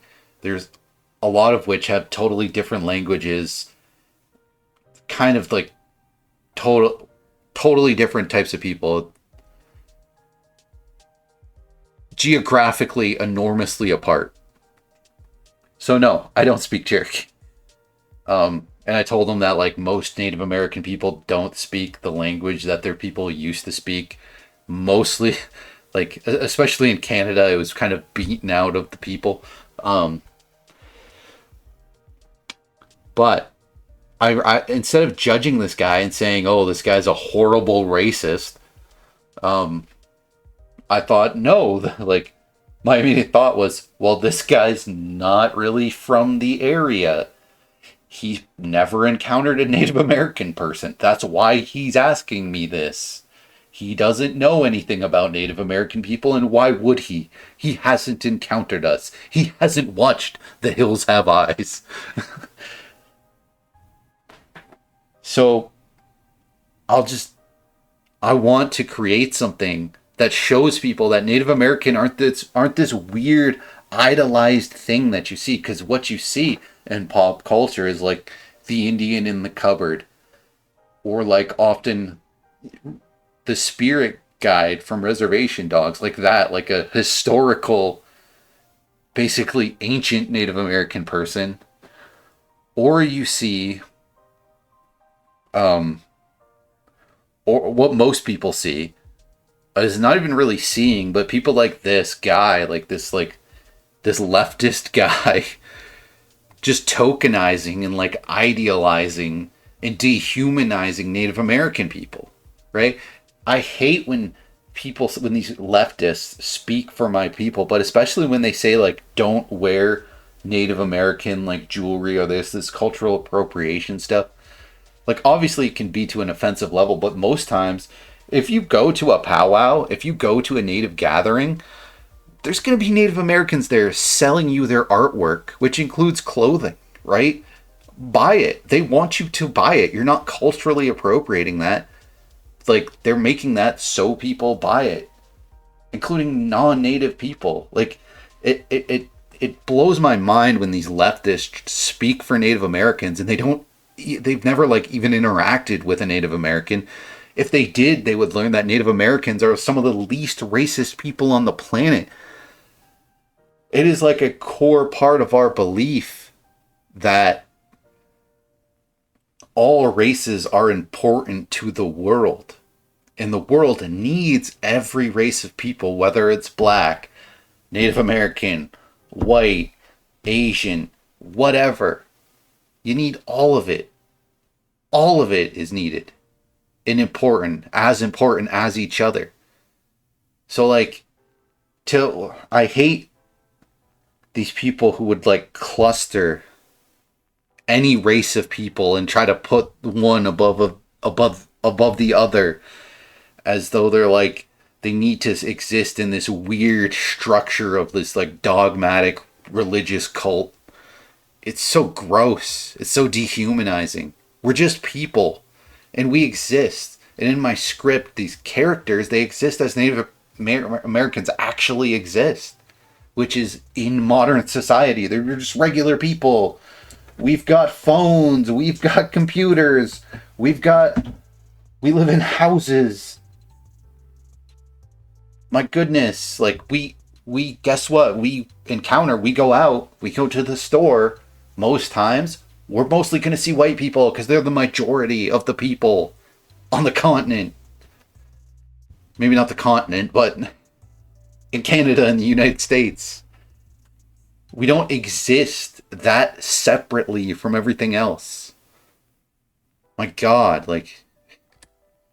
He's implying Wendigoon is low-key racist because of where he's from. He literally has no proof otherwise. No videos, no screen caps, nothing that shows Wendigoon being racist. But you see, he has to be. So because he's from Tennessee, he secretly must be. Making a broad negative generalization about somebody based on their race, but wokely, so it's okay. Appalachia is one of the poorest areas in the country. And aren't you a poor motherfucker too? And Native American people and black people are the poorest people in Canada and the United States. And so I feel like poor people who live right by a reservation are going to be like the least racist to Native American people because, like I said, they grew up with Native American people. They know Native American people. They're friends with Native American people. And they have similar struggles to Native American people. I know you don't want to hear it, but the working class revolution is not just going to be full of the purple-haired Starbucks baristas. It's also going to be Billy Bob the truck driver from Tennessee. And you have more in common with those guys than you do the rich bread tubers that you're trying to suck the farts out of currently. So why don't you drop the smug liberal attitude and show some class solidarity, comrade? Then, of course, there is his username. To the Algonquin people. The Wendigo is a negative spiritual symbol. He has attempted to deflect from criticism over the use of the name by saying that his grandfather was Native American, but I personally have to look at it from the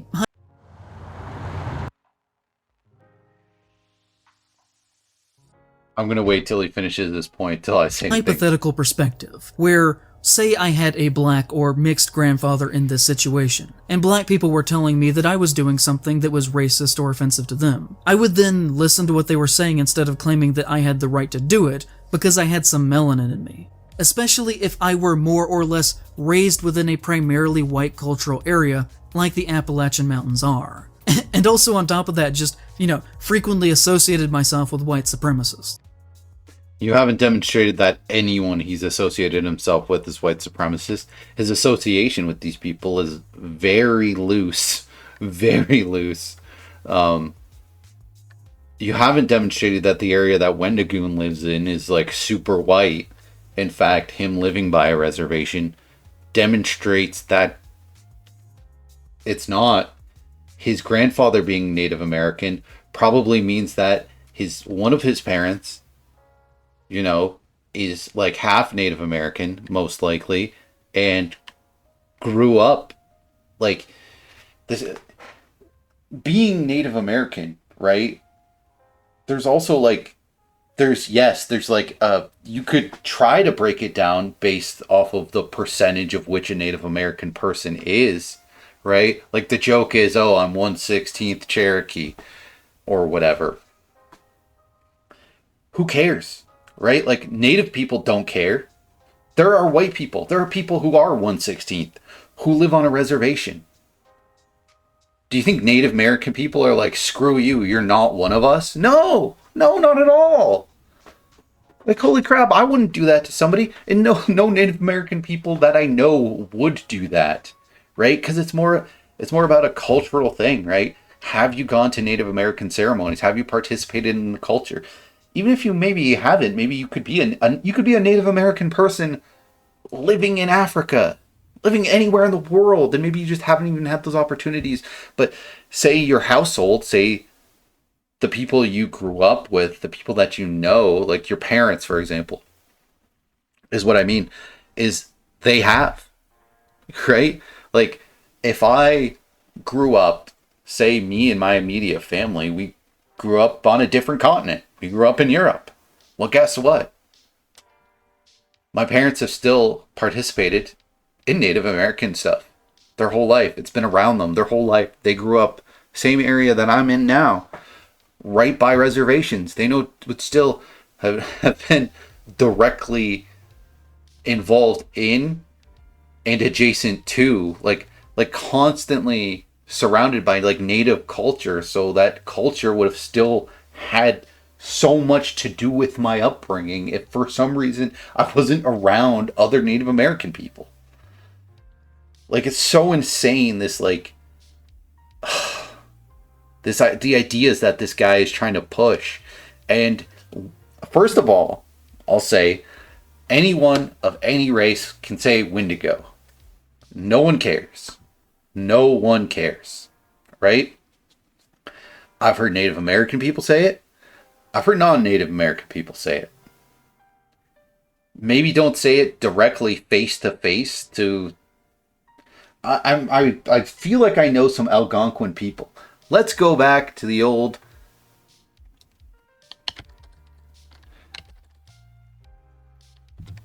Let's just put in Algonquin people. Map. Yeah, that's what I thought. That's exactly what I'm thinking. I'm thinking kind of in the area that I am, right? There's Algonquin College in Ottawa, Canada.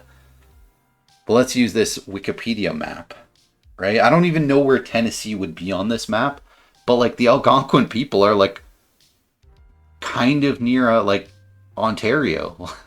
I know Algonquin people. I've never heard them like even bring that up as a concern that they have. Don't say it to their face.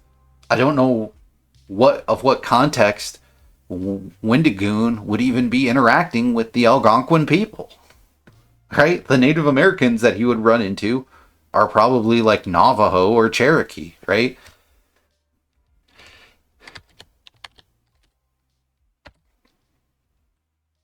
Where even is Tennessee?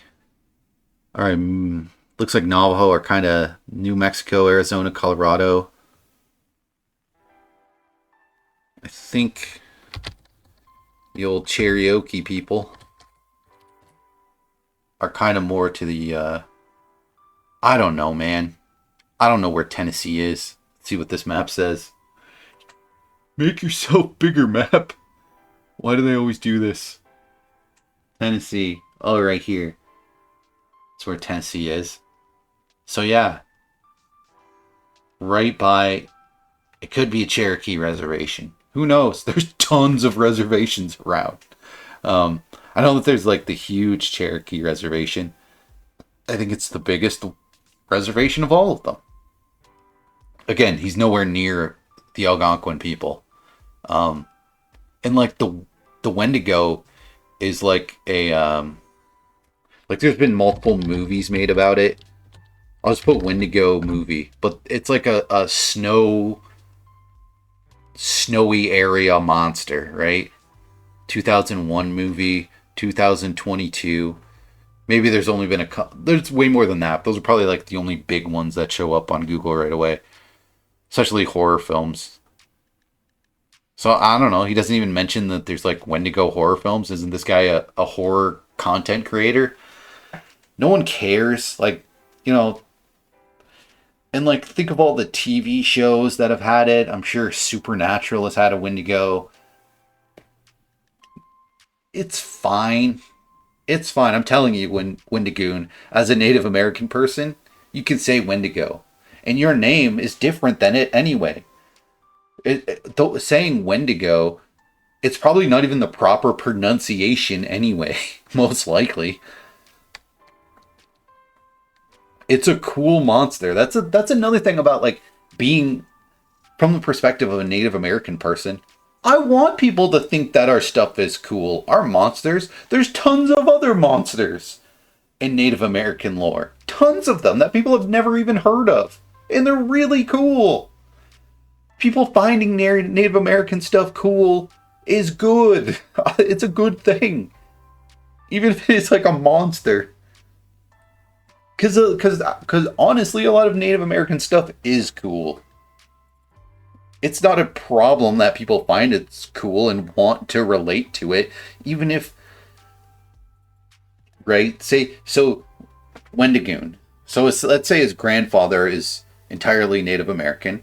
That would make one of his parents half Native American, which would make Wendigoon himself a quarter Native American. You're trying to tell me that somebody where a quarter of their ethnic background is of a particular race that they can't feel or have a connection to that race? That's crazy, dude. What's with your like weird racial purity test that you're putting forth? It would be it's particularly insane in the context of this guy living right by a reservation. My God. Whoa, whoa, whoa, whoa! Where was the white supremacy? You spent like 10 minutes smearing a bunch of people Wendigoon talks to, but not once did you show any white supremacy. Again, just haphazardly throwing around lefty buzzwords. White supremacy! We could talk about his past and supposedly being a founding member in an online conspiracy theory group that, according to him, snowballed out of control into being a white supremacist neo-Nazi organization called the Boogaloo Boys. In 2020, they killed several police officers in a drive-by shooting in Oakland, hoping that black people would be blamed for the violence, in an attempt to create racial tension. So basically, Wendigoon was part of a libertarian group that eventually became more extreme and radical over time, and he no longer agreed with the goals, so he left it and he disavowed it. Okay, isn't that what you want? For him to own up to his mistakes and take accountability? You'd have a point if he was still involved in this group, or even if he was part of the group while the group was doing all these terrible things, but... Yeah, and that's zero, like... He just flat out has nothing to do with that. like a lot of the libertarian ideas make a lot of sense. They're really appealing to normal people anyway. And then conspiracy theories, well, a lot of those tie into some horror elements. And a lot of conspiracies are just true. Like, obviously nowhere near most of them, but some are true. Like the one having to do with Jeffrey Epstein. Pretty clearly true. But he wasn't. It's so funny he had to add this completely made-up factoid that the Boogaloos killed cops in order to blame it on black people, but I couldn't find that literally anywhere. In fact, I found the exact opposite. The Boogaloo Boys made sure people knew it was done by them. And it wasn't to spark a race war, it was to spark more anti-government sentiment. The Boogaloo Boys are a radical libertarian group. They hate cops. So I think this guy made up this thing about them wanting to blame black people, so people in his audience wouldn't think the Boogaloo Boys were cool. Yeah, they killed cops, but not in the based, cool way we want to kill cops. This is probably the most damning evidence they have against Wendigoon, even though he's not involved in this group anymore, but they still f***ed it up. Zane was liking tweets from people, glazing him, telling him what an amazing job he was doing for finally going after Wendigoon.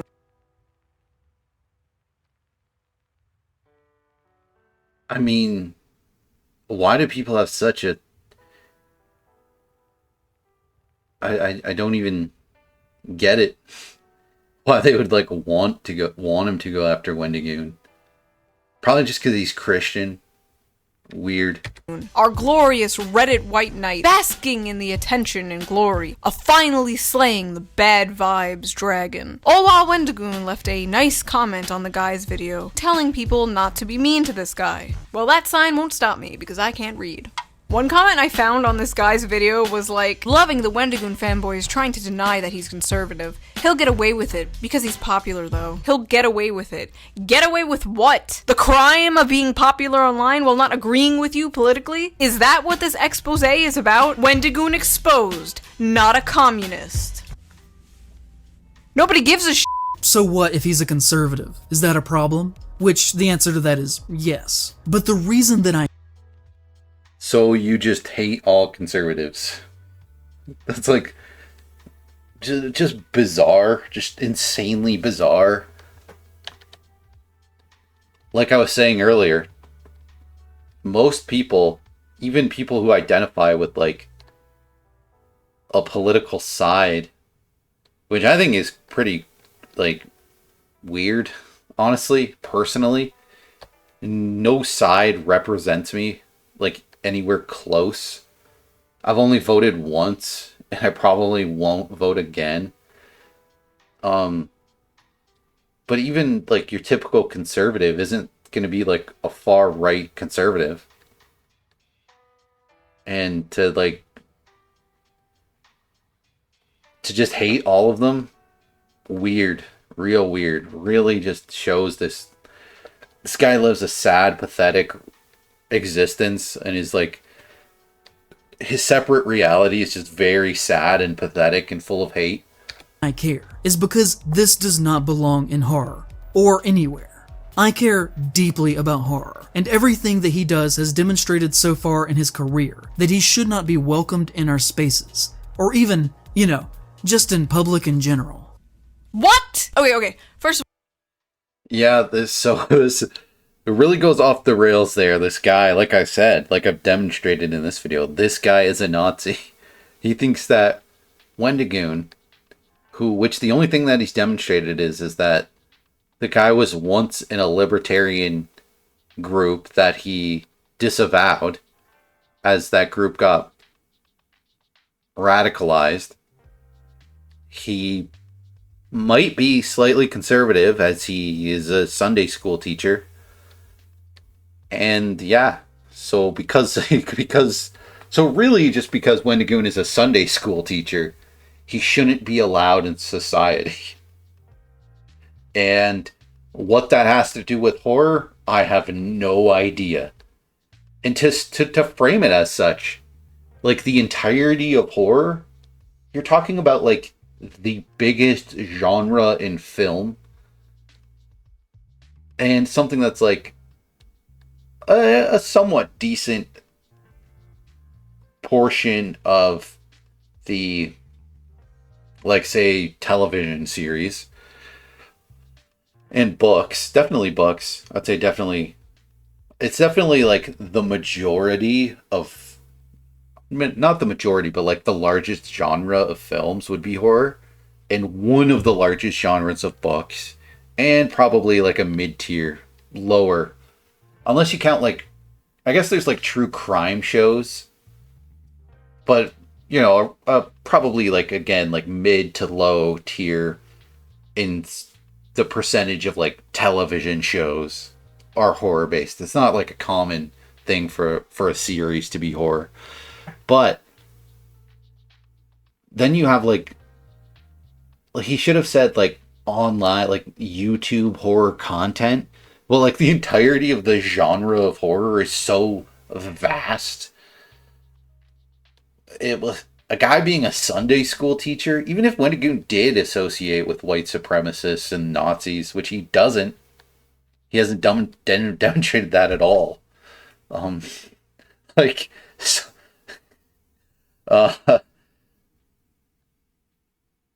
then I don't understand why he would have no place in horror.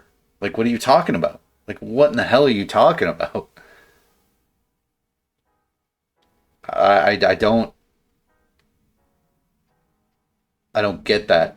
First of all, I assure you nobody wants to be in your space, bro. Imagine the smell. But second of all, in public, Wendigoon should not be allowed in public spaces. Wendigoon should not be allowed to exist in society because he is Twitter friends with people this guy disagrees with on Twitter. Should not be accepted within society at all. They should not be celebrated.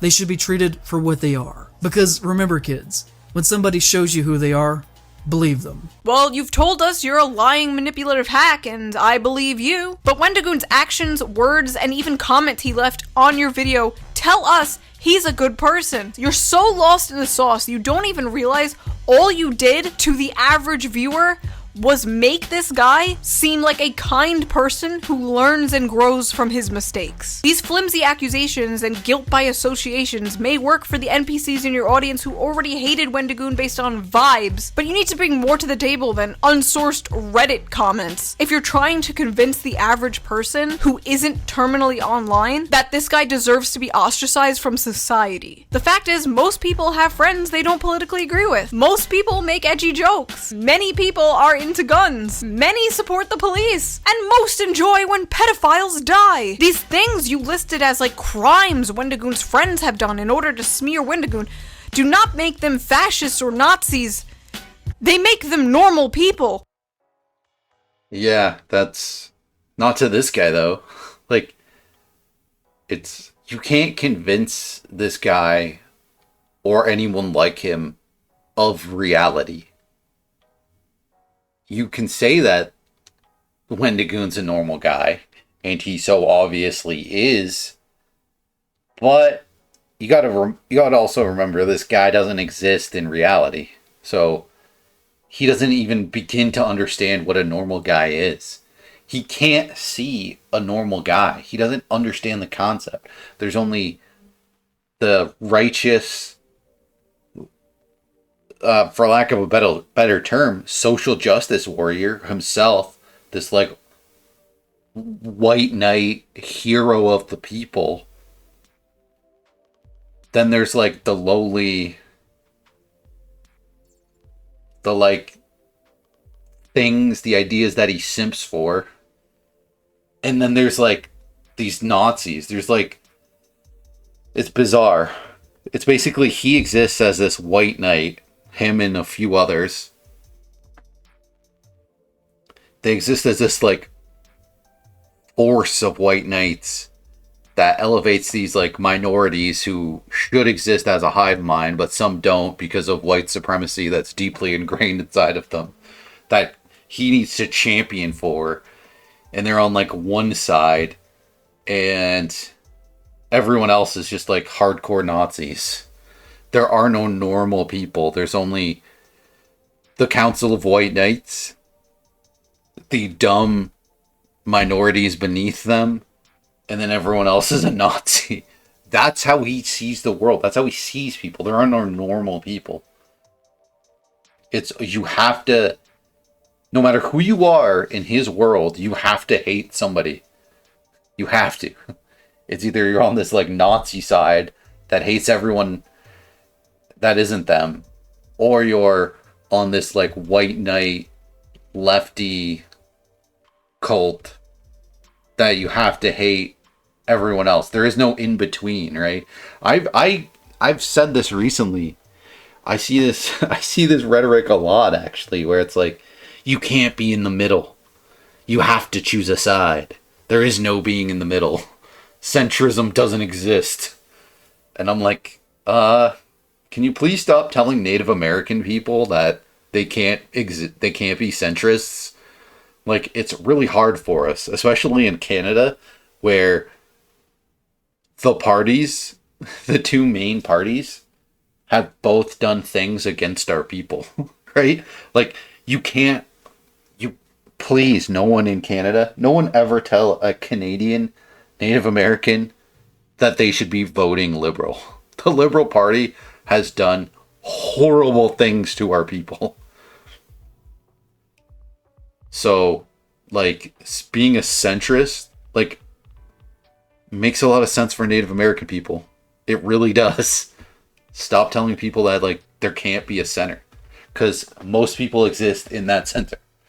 Stop telling people that they shouldn't be what most people are and what most people should be. People shouldn't exist in these weird... Shouldn't buy in so heavily into this, like, fear-mongering propaganda where you have to be on these extreme sides and, like, hating everyone who isn't. That's dumb, that's horrible, that's awful, that's a shitty way to live. That's why this guy is such a sad, miserable sack. And where he feels it necessary to just attack a totally apolitical content creator. And his attacks are entirely focused on politics. That he's just assigning, just attributing to various content creators that just associate with Wendigoon. It's so freaking bizarre. It's so demented and out of nowhere. Like, my God. You'd think at least one of his criticism would be about Wendigoon's content or style or anything of substance. But no, it's just, get this guy out of horror. He's a Sunday school teacher. He doesn't exist. He shouldn't exist in society.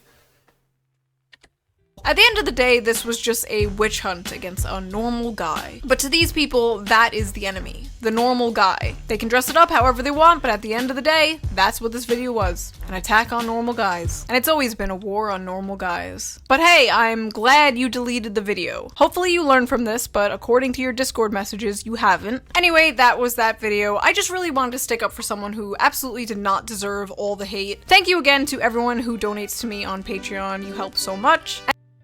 And I will see you all real soon with a... Trying to give her a good pause. Alright, check out ShoeOnHead. Of course, awesome. Probably, I assume everyone who sees this is somewhat familiar with it. She's been making good stuff for quite a long time. And yeah, this guy who made this attack piece on Wendigoon, I find it incredibly bizarre. These weirdos, these terminally online psychopaths who they just spread hate. Like, what are they doing? Like, why are you spreading all this hate? Why are you hating on Wendigoon? Like, I don't know how anybody could watch Wendigoon's content, especially somebody who's into horror. But pretty much anybody in general, how you could see this guy who's making these, like, interesting videos about horror and not think, hey, this guy, like, if I was to, for some unknown reason, have to hang out with this guy, it would be decent. We would get along. He seems chill. It'd be nice. Like, why? Like, to instead have this weird hatred. Don't know how it's even possible. Even ShoeOnHead, right? Like, if I was to hang out with ShoeOnHead, it would be a great time. We would probably joke around a lot. She's hilarious. Like, of all the content creators, I think she'd be awesome to hang out with, right? She's just a funny woman who makes good content. Well, like, you shouldn't have any other thoughts. No other thoughts should cross your mind, you know?